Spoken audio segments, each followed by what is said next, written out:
सगड़ी है कोई टाबर जा सके नहीं रहा, कोई बच्चा पढ़ने जाए स्कूल में जा सके नहीं, कोई बीमार ले जा सका।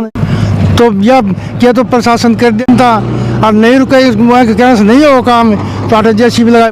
ग्राम वासियों में आक्रोश है और हम ये जो है अपना किसी न किसी मुकाम पर हमें सख्त कदम उठाने पड़े। तो यही कर रहे हैं कि और राजी रजाए काम सट जाना है तो ठीक है, नहीं इस पास रोड ने बंद करांगा और लेकिन कोई ध्यान देने वाला नहीं है।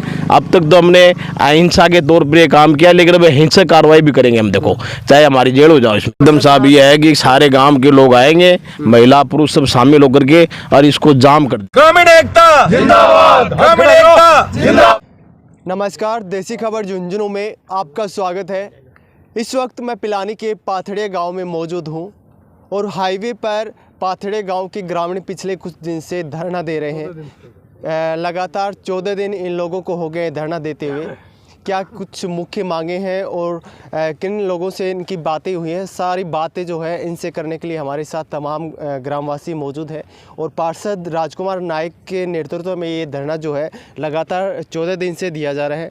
तो हमारे साथ राजकुमार जी हैं। तो सर, जो धरना 14 दिन से पिछले दिया जा रहा है, तो क्या कुछ किन से बातें हुई?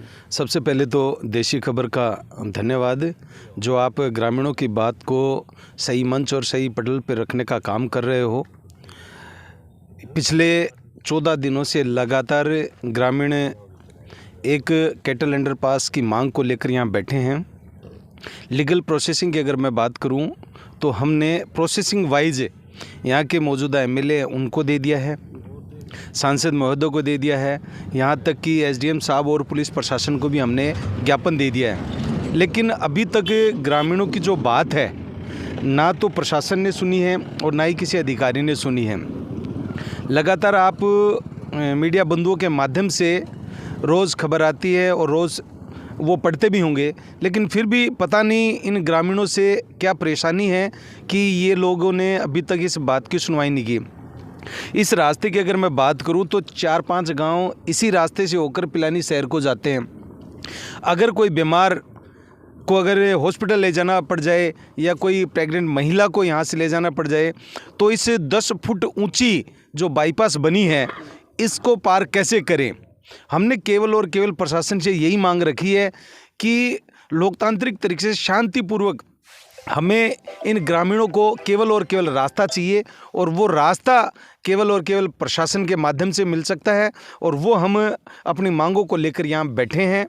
कुछ दिन पहले राजेश दहिया जी भी यहाँ पहुँचे थे और लगातार उन्होंने भी कहा था कि हमारी बात हो गई है।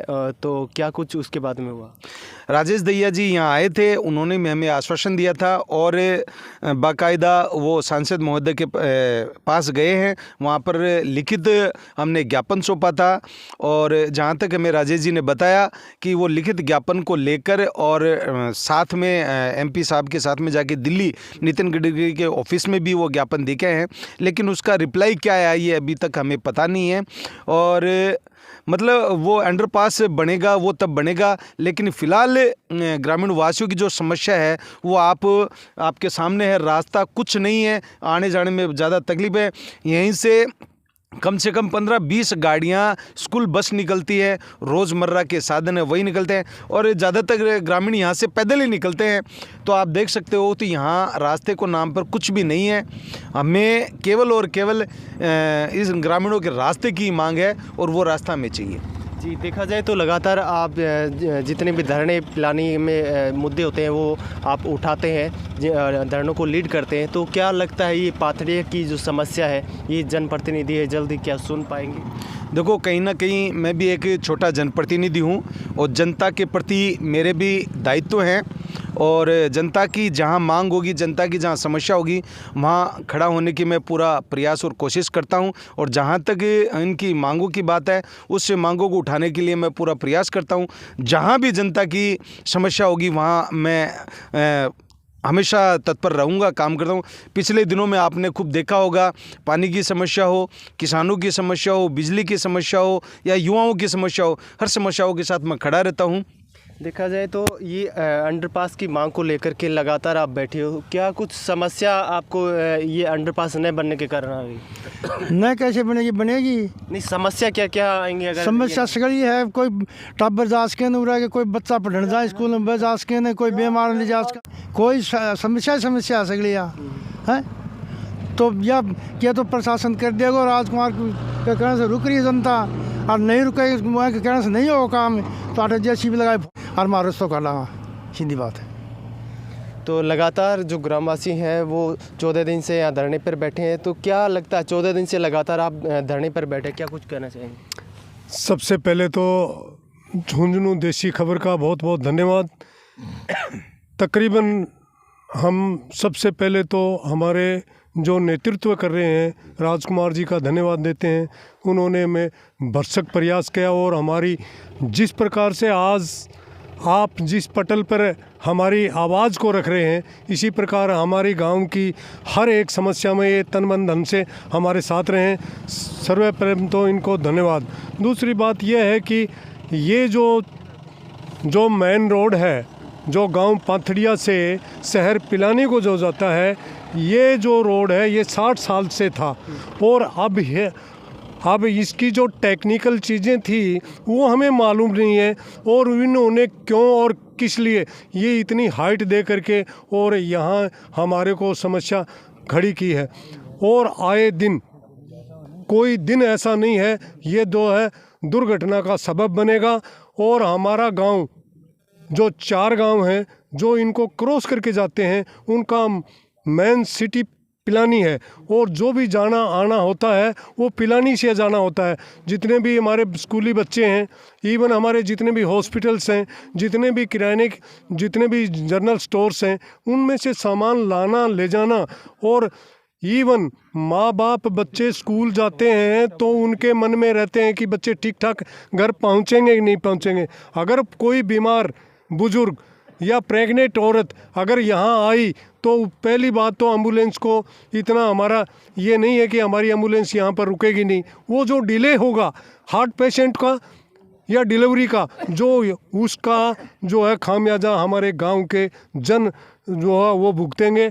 तो इसलिए हमें पुरजोर हम मांग करते हैं। अगला क्या कदम रहेगा इस अंडरपास की मांग को लेकर के, अगर जन सुनवाई आपकी नहीं होती है तो? हमने through proper channel by channel हमने यहाँ पितराम जी काला को, श्रीमान जी को हमने अवगत कराया। उसके बाद में मौजूदा सांसद हैं नरेंद्र खींचड़ जी महोदय, उनको हमने, और नितिन गडकरी जी के यहाँ भी हमने हमारा थ्रू प्रॉपर चैनल से हमने हमारा विज्ञापन दिए हैं। लेकिन और उसके साथ साथ भी जो प्रशासनिक अधिकारी हैं, बाकायदा पुलिस स्टेशन पिलानी, बाकायदा तहसीलदार पिलानी और एसडीएम पिलानी सूरजगढ़, इनको हमने हमारे ज्ञापन दिए हैं। लेकिन उन्होंने अभी तक किसी भी प्रशासनिक अधिकारी ने आकर के हमारे को नहीं पूछा है, नहीं हमारी जो समस्या उसके बारे में ये है हमारा कोई गौर नहीं किया। आगे आने वाले दिनों में ग्रामवासियों में आक्रोश है, और हम ये जो है अपना किसी न किसी मुकाम पर हमें सख्त कदम उठाने पड़ेंगे। देखा जाए तो एक अंडरपास कुछ ही दूरी पर यहाँ बनाया गया है, क्या लगता है वो अंडरपास सख्त ज़रूरत यहाँ थी? ना साहब, यहाँ पे ज़रूरत थी उसकी, लेकिन कोई राजनीतिक पहुँच के कारण पता नहीं वो कैसे आगे निकल गया। बाकी ज़रूरत तो यहाँ पर थी, क्योंकि इतने गाँव का रास्ता है, 50-60 साल से रोड चल रही है, लेकिन कोई राजनीतिक दांव पे चला होगा जिसकी वजह से। हाँ सर, ये है कि जो इस प्रोजेक्ट का मूल स्वरूप था उसमें चेंजमेंट की गई है। वो जो अंडरपास जो था वो रखा गया है, यहाँ था वो, और उसको शिफ्ट करके आगे किया गया, और इसके अंदर जो है मिली भगत होने की वजह से उसको चेंज किया गया। क्यों किया गया है? और ये जो टेक्निकल चीज़ें हैं ये कौन बताता है ग्रामीणों को? ग्रामीणों को तो तब पता चला जिसकी हाइट जो है 6 फुट ऊंची कर दी, और जो है उसको अंडरपास को यहाँ से 1 किलोमीटर आगे रख दिया गया, ताकि ये जो इसकी इंक्वायरी की जाए कि जो है ना, मतलब ये मूलभूत इसका जो प्रोजेक्ट का जो स्वरूप था उसके साथ में छेड़छाड़ हुई है, और उसको शिफ्ट क्यों किया गया।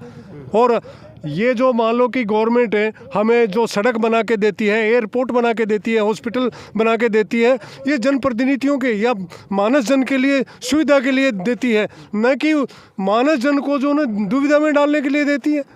आज इसके ऊपर पशु पक्षी हो तो नहीं चलेंगे इस हाईवे पर तो चलेंगे तो जनप्रतिनिधि ना, और जो हमारे आम जन हैं वो चलेंगे, और उनको भी दुविधा में डाल दिया इन्होंने, तो हमारी सुविधा कहाँ की इन्होंने। साहब हमारे ये मांग है कि हमें जो है ना अंडर पास जो है वो चाहे बना दिया जाए वहाँ, और लेकिन यहाँ अल्टरनेटिव है कि यहाँ भी हमें अंडर पास चाहिए। बिल्कुल, काफ़ी जो ग्रामवासी हैं उनमें आक्रोश जो देखने को मिल रहा है इन अंडरपास की मांग को लेकर के। अगला क्या कदम रहेगा आपका? अगलो कदम तो साहब मैं तो यही कर रहा है कि और राजी रजाए वो काम सट जाना है तो ठीक है, नहीं इस पास रोड ने बंद करांगा और काम बंद करांगा। देखो अगला कदम साहब ये है कि सारे गांव के लोग आएंगे, महिला पुरुष सब शामिल होकर के, और इसको जाम कर देंगे, इस काम को अवरुद्ध करेंगे, इसको चाहे हमारी जेल हो जाए उसमें, प्रोजेक्ट का काम भी प्रोजेक्ट का काम बंद करेंगे। क्योंकि प्रशासक के पास गए थे हम, एसडीएम पास गए तो कोई जवाब नहीं आया। जनप्रतिनिधि है उनको अपने पद की केवल आश्वासन देकर के कोई आश्वासन नहीं दिया, हमें कोई आश्वासन नहीं दिया। हम अपनी शिकायत लेके शपथ पत्र ले गए थे, जो भी मांग पत्र है वो ले गए थे, लेकिन आज तक उसके ऊपर कोई जवाब ही नहीं मिला है। और जनप्रतिनिधि है उनके पास गए, वो बोलो हो जाएगा, क्यों बैठे हो यहाँ पे, जबकि वो थोड़ी समझ रहे हैं दिक्कत तो हमारे गांव को हो रही है, बच्चों को हो रही है, पढ़ने वाले बच्चों को हो रही है, स्कूल बस को हो रही है, लेकिन कोई ध्यान देने वाला नहीं है। अब तक तो हमने अहिंसा के तौर पर ये काम किया, लेकिन अब हिंसक कार्रवाई भी करेंगे हम, देखो चाहे हमारी जेल हो जाओ इसमें क्या। बिल्कुल, लगातार पाथड़े गांव के जो लोग हैं वो 14 दिन से इस हाईवे पर धरना दे रहे हैं, लेकिन इनकी मांग उठाने के लिए ना ही तो कोई नेता इनके पास पहुंचता है, ना ही कोई अधिकारी इनके पास में पहुंचता है। खैर वो बात अलग है, वोट की जो जब बात आती है तो सब लोग इनके आसपास में मंडराते नज़र आते हैं, लेकिन जब इन लोगों के पास में कोई समस्या आती है तो उस वक्त इनके पास खड़ा कोई नज़र नहीं आता है। देखने वाली बात ये होगी कि प्रशासन ये बात है कितने टाइम के बाद में है चेतता है। और फिलहाल जो पार्षद राजकुमार नाइक के नेतृत्व में ये जो धरना 14 दिन से लगातार इन ग्रामवासियों के साथ में NH 709 के ऊपर दिया जा रहा है। मिलते हैं अगले अपडेट के साथ में। जय जुगनू, जय जय रास्ता।